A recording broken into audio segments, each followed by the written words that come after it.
Hi, this is the Wrestling Doctor from Pro Wrestling Extra. I'm sitting here with Jarrod Michaels. He is probably one of the complete, and I would say, old-style heel in the business. Let me tell you what, he has learned his craft well. You've been in the business how long? 14 years. 14 years. It shows. When you see this guy, go to YouTube, find some of his matches, watch what he does. He knows how to get heat. He knows how to work babies. He knows what he's doing in the ring. Thank you for coming and sitting down with me. No problem. Thank you. 14 years in the business. Can you remember that? Can you tell me where were you trained? Who trained you? I graduated high school 1998. That summer, I lived in the Kingsland, St. Mary's area. Didn't know, as far as a Mark knows, it's at the time WCW, WWE, I think ECW. And I was sitting at home, and about 1 o'clock in the morning, like an 18-year-old punk, sitting there, whatever. And this indie show comes on. I had no idea what it was. So I start watching it, and it was local. I think it was Jacksonville, and it was Black Nature Boy and Rockin' Randy, I think, was one of them. So there were several guys, and I was like, wow. I see, there was something else other than the big show, which everybody wants to get to. But I said, wow, okay, well. So a friend of mine that lived in the area knew a guy who knew Chris Turner. The show, it was basically in Fernandina Beach mostly at the time. Anyway, so we came, met him and another guy. I think his name was Bill Towers. They were running a school. We got in the ring, and I don't want to sound, whatever, but he let us kind of get in there, and it was really natural, real easy.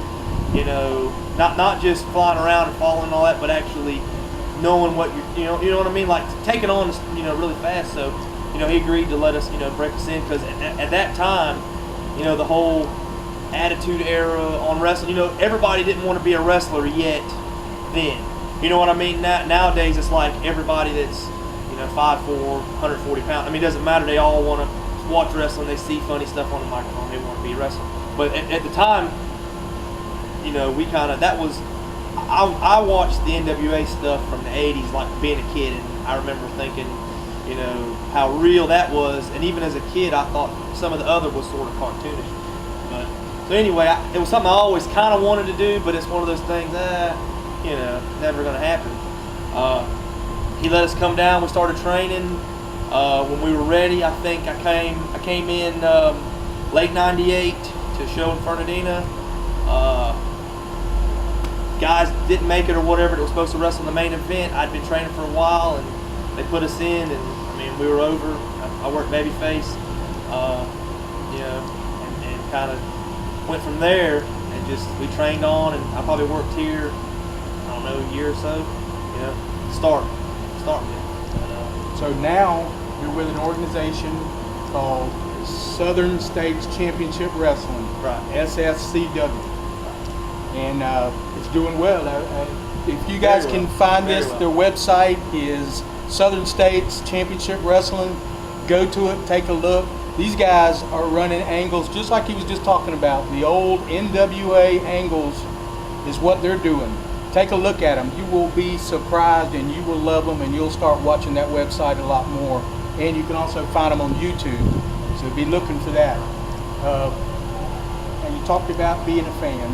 Just about every wrestler ever started as a fan. I think you have to be. I think so too. That's something that gets in your blood. Right.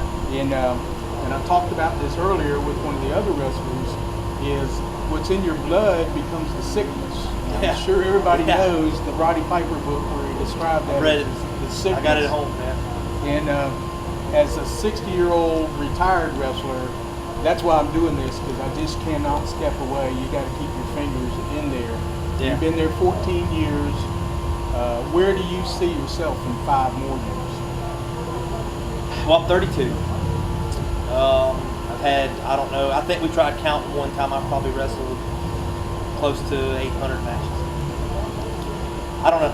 As long as I can have what I would consider best match or close to it on the card, I don't mind doing it. I don't want to be one of those guys that goes out there and you can see he's a step slower. I mean, we all slow down. You know, it just happens in any sport, anything. And this is definitely a sport. I got X-rays at home to prove that, you know, it's a sport, but not just an entertaining side. Because I don't want to be one of the guys that goes out there and just hoots and hollers and doesn't give you anything back. Because to me, I think you got to be able to mix the old stuff where you keep people in it by, you know, interacting with them, but at the same time you got to keep the match kind of progressing, and you don't want to sit there and lull them to death with an arm bar or whatever.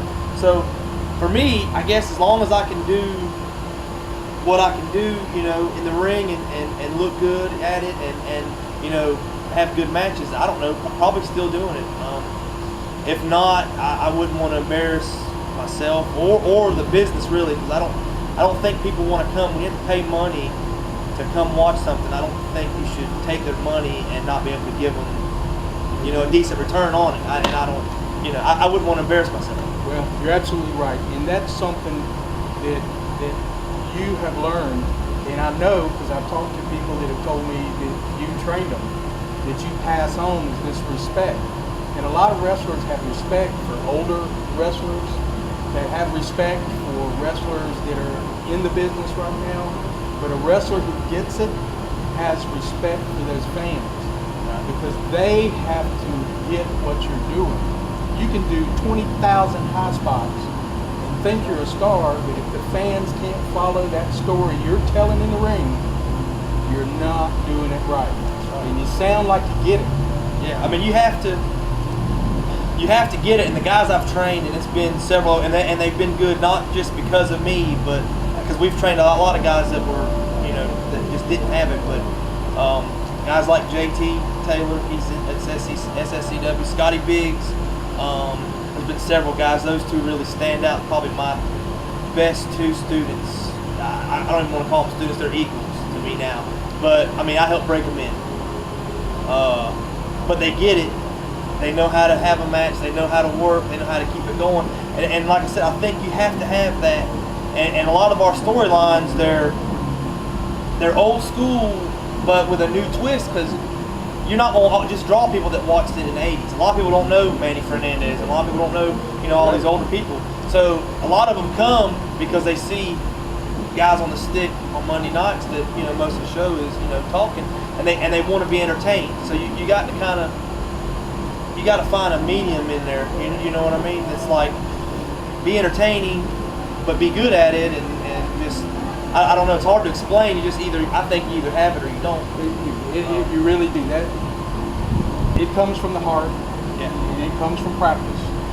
And it also comes with having respect, and you got it. Thank you for sitting down with me. I appreciate you giving me your time. You guys, check out this guy, check out Southern States Championship Wrestling. Check out Jarrod Michaels. Look him up on YouTube, and be sure to turn into our site. You'll see this interview. This is the Wrestling Doctor for Pro Wrestling Extra. Thanks.